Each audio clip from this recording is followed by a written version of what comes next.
Alright guys, welcome.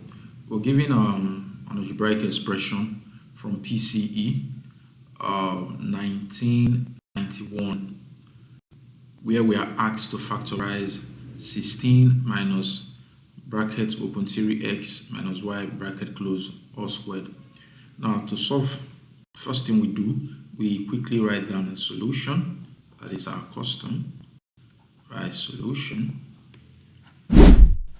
Now we copy out our expression where we have 16 minus bracket open 3x minus y bracket close square.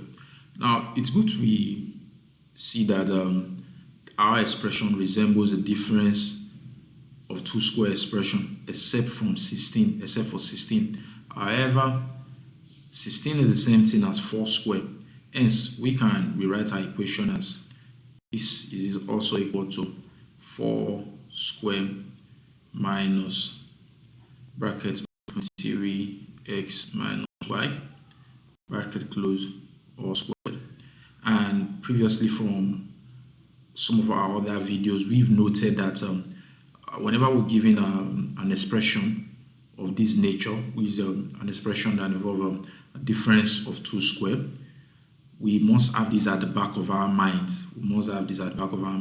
That x squared minus y squared is equal to bracket open x minus y bracket close bracket open x plus y bracket close.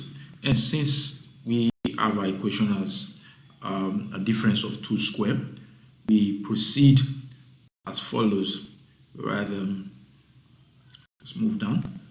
4 square minus bracket open